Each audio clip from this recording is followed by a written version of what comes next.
Han pasado ya 2 años desde que la Corte Interamericana de Derechos Humanos ordenó al Estado mexicano reformar su constitución para que la prisión preventiva oficiosa desaparezca y que esta figura siempre sea justificada con valoración judicial y no aplicada de forma automática. La Suprema Corte de Justicia, la actual, en pues ya el poco tiempo que le queda de aquí al 1 de septiembre, va a abordar esta materia, y porque nos parece un asunto de la mayor trascendencia y porque está prevista la discusión para este jueves próximo, pasado mañana, decidimos hablar con Simón Hernández León, abogado, coordinador de la Maestría de Derechos Humanos de la Universidad Iberoamericana Puebla y un conocedor del tema. ¿Qué tal, Simón? ¿Cómo estás? Pascal, muy buen día. Muy bien, gracias por el espacio. Bueno, el Estado mexicano no solamente ha desacatado la orden de la Corte Interamericana de Derechos Humanos, y entre paréntesis hay que decir que desde los años 90 México reconoce la jurisdicción de la Corte, sino que ha ampliado el catálogo de delitos por los cuales se aplica la prisión preventiva oficiosa. ¿Qué es lo que puede suceder con esta discusión en la Suprema Corte? Porque perdóname que sea escéptico, Simón, pero viendo la manera en que el Ejecutivo y el Legislativo pues han desestimado el valor de la actual Corte, pues no soy seguro de si la Suprema Corte pues resuelve que el Estado mexicano y el Legislativo en concreto tienen que cumplir con este fallo. No sé si lo vayan a hacer. ¿Qué nos puedes decir tú? Pues mira, lo que esperamos es una discusión muy relevante, yo diría que la más trascendente en la última década, porque nos encontramos frente a una sentencia internacional que condena a México por contenidos en la Constitución que violan derechos humanos. Ujú. Y eso ya es, digamos, inobjetable, es una cosa juzgada internacional y debe cumplirse. Como bien ha señalado, en estos 2 años, lejos de cumplir con la sentencia que ordena la reforma a la Constitución y que básicamente se transite a la prisión preventiva justificada que ya tenemos en el país, el Congreso de la Unión, la Presidencia, las fiscalías, la totalidad de las fiscalías, toda la CONAGO también se han pronunciado en contra, han llamado a la Corte a desacatar. Entonces, eso nos coloca ya en principio en una situación de responsabilidad en el ámbito internacional. No cumplimos con una sentencia Ujú. y vamos en contra de la sentencia al ampliar la prisión preventiva oficiosa el año pasado, el 31 de diciembre. Entonces, en la Corte, el Poder Judicial es el único poder del Estado mexicano que no se ha pronunciado en este sentido. Yo creo que por eso es lo relevante, la Ujú. responsabilidad que tiene la Suprema Corte de decir, estas sentencias son vinculantes, estas sentencias hay que cumplirlas. Sí. Y la forma en que se puede dar cumplimiento, a pesar de que los otros poderes no modifiquen la Constitución, es cuando un juez tenga un caso de prisión preventiva, deberá optar por aplicar los tratados internacionales Ujú. y no aplicar la Constitución.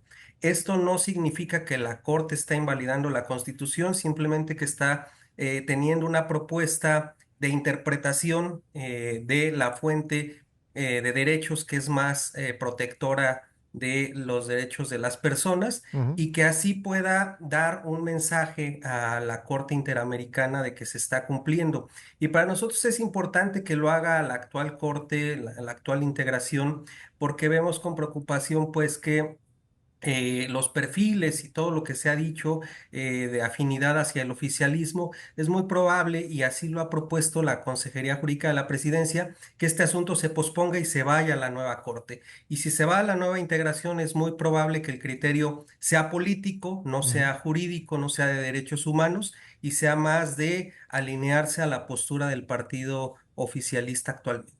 Ahora, ¿qué pasaría si la Corte, la actual Corte, la Suprema Corte decide eh, instruir a los jueces a que apliquen pues esta resolución de la Corte Interamericana y no dicten prisión preventiva oficiosa, y la próxima Suprema Corte, la que empieza sus funciones el 1 de septiembre, les dice a los jueces, no olvídenlo, aquello que les ordenaron o la instrucción que les dieron de la Suprema Corte no es válida, sigan aplicando la prisión preventiva oficiosa? ¿Podría pasar eso?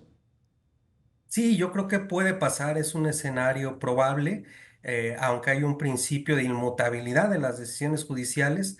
Esto significaría que si la actual Corte toma una decisión, no debería venir la Mm, siguiente integración a modificarla, pero no es algo que podamos descartar, ¿no? claro, Yo creo que en principio los jueces deben saber que esta resolución internacional nos obliga y que todas las autoridades deben cumplirla. Ya es algo que se ha señalado, ¿no? Y que es una decisión inapelable. En fin, yo creo que la discusión sobre prisión preventiva desafortunadamente ha descansado más en el tema de la imagen, de decir hay gente encarcelada, estamos combatiendo la inseguridad, sí, pero hay muy poca evidencia de que esto realmente sea así. Tenemos más personas pobres en prisión. Es una medida que se implementó en la Constitución con Felipe Calderón, que paradójicamente la Cuarta Transformación ha estado defendiendo sistemáticamente ante las instancias internacionales, pero que no contribuye, digamos, a disminuir la violencia y la inseguridad y que tampoco le quita herramientas al Estado, porque eso es lo que han señalado las fiscalías. Las fiscalías más bien han tratado de encubrir su incapacidad en los últimos años, ujú, pero tienen la figura de la prisión justificada y entonces siempre que demuestren que una persona debe estar en detención, pues el juez debe actuar en consecuencia. Lo que hoy tenemos, pues es un signo muy autoritario porque basta la imputación de la fiscalía sí, para que los jueces se vean obligados a llevar a una persona a prisión. Y esto ha generado pues otros esquemas de corrupción, de opacidad, de extorsión y no contribuye tampoco a que las fiscalías generen capacidades institucionales para de investigar mejor investigación, los sí, delitos. porque eh, casi todos los delitos que se resuelven o que van a juicio, pues son mediante no la investigación, sino la flagrancia, ¿no? Así es, y la flagrancia, pues ya lo han dicho también instancias como los relatores de Naciones Unidas, es un problema en México porque subsiste la detención arbitraria. Sí. Esto es, no es que la persona sea detenida cometiendo un delito, sino que muchas veces se simulan estas flagrancias Ujú. para llevar a una persona a la detención, cubrir una cuota de consignaciones, de detenciones, llenar la estadística, pero esto no está resolviendo realmente la problemática de inseguridad e impunidad en el país. Y es por eso que hay que atajar estas figuras porque son claramente espacios donde se pueden violar derechos humanos. Sí, yo no tengo modo de saber si es cierto o no es cierto, pero sí tengo derecho a que me llame la atención, a que cuando detienen a alguien, pues siempre lo detienen en posesión de un arma de uso exclusivo de las Fuerzas Armadas o de una cantidad de droga, y con eso basta para que esa persona vaya a prisión de manera automática, ¿no? Es correcto, se da mucho la siembra de narcóticos, de armas, porque son justo esos los delitos de prisión automática y Sí, entonces pues se abre todo esto, ¿no? Una economía de extorsión, te acuso y te sí, vas a ir a prisión, entonces ahí se abre un primer espacio de una economía ilícita en las policías y si no, la persona va detenida, va consignada y la fiscalía pues también está llenando la estadística y claro. demostrando eficiencia institucional. Por eso pensamos que esto debe transformarse y que la Corte debe, pues, tomarlo con la debida seriedad. Es un tema de la mayor relevancia, es un tema inédito. No ha pasado en el país que México vaya en contra de una sentencia de la Corte Interamericana tan abiertamente, ¿no? Como en el caso de la prisión preventiva, porque incluso se legisló para ampliar esto Sí, y también se legisló para evitar el control judicial de reformas a la Constitución. Esto supone un candado porque todo lo que se constitucionalice, sea violatorio de derechos o no, va a ser irrevisable. Y ahí está el gran riesgo de que eventualmente, pues México se ha declarado en desacato ¿En qué momento internacional. sucedería eso, Simón? Porque han pasado ya 2 años. ¿Hay un plazo para que México cumpla con la sentencia? Había un plazo de un año, ese plazo ya se incumplió Sí. y nosotros como la representación de penas sin culpa hemos puesto en conocimiento a la Corte Interamericana, hemos solicitado una audiencia también de supervisión de cumplimiento para que el Estado rinda cuentas y diga por qué no está cumpliendo con esta sentencia y por qué Sí. está incluso desacatándola. A ver, a las personas que nos están escuchando y que dicen, no, pues qué bueno que existe la prisión preventiva oficiosa porque así sacamos a los malandros de las calles, los metemos a la cárcel. ¿Cuál sería tu argumento? Digamos, qué les dirías para pues que puedan por lo menos explorar otro punto de vista en torno de esta figura, Simón? Claro, primero que la prisión preventiva oficiosa no se necesita porque tenemos prisión preventiva justificada. Y Sí. siempre que una víctima estuviera en riesgo, siempre que hubiera riesgo de que la persona se sustraiga de la investigación o del juicio, la fiscalía lo acredita y el juez lo envía a prisión.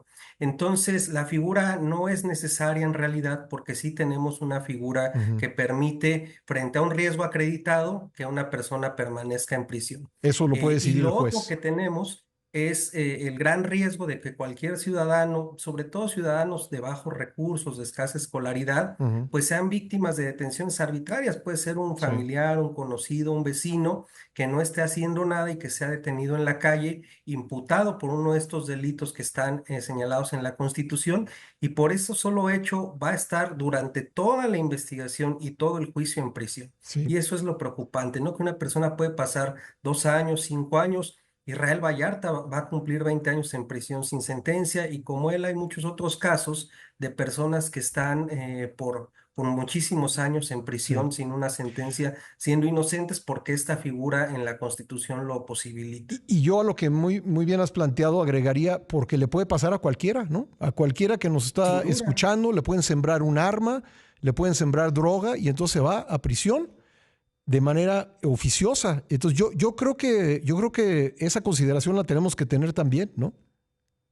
Sin duda, porque mencionaba mucho el presidente López Obrador que esta figura iba a servir para combatir los delitos de cuello blanco, la defraudación fiscal, y lo que vemos realmente en la evidencia es que son delitos patrimoniales, es un robo simple, es la aportación de un arma, es la posesión de narcóticos, lo que tiene inundadas las prisiones en el país, con la gente con menor escolaridad, con bajos recursos, quienes no tienen acceso a poder pagar una abogada, un abogado, una defensa de calidad, y Ujú. realmente quien tiene las capacidades económicas, quien tiene todos los recursos, no va a ir a prisión preventiva oficiosa porque va a evadir al sistema, ¿no? Entonces, tampoco es cierto que esta medida haya sido utilizada, digamos, de manera dirigida para Sí. los delitos de cuello blanco, sino ha sido Ujú. un mecanismo para encarcelar personas pobres. Bueno, oye, y para terminar, tenemos un par de minutos. La discusión del jueves en la Suprema Corte se resuelve por mayoría simple.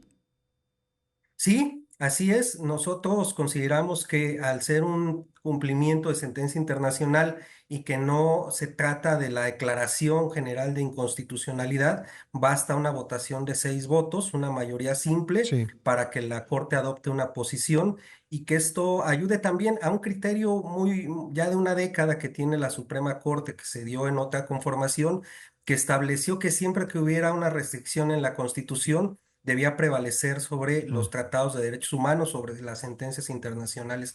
De Eso lo acuerdo. que nos ha llevado actualmente es que se está constitucionalizando cualquier situación, la militarización, la prisión preventiva, bajo este criterio que debe ser superado. Lo que nosotros proponemos es no hay que darle jerarquía de mayor peso a la Constitución o a los tratados, sino hay que ver en cada caso qué protege más los derechos.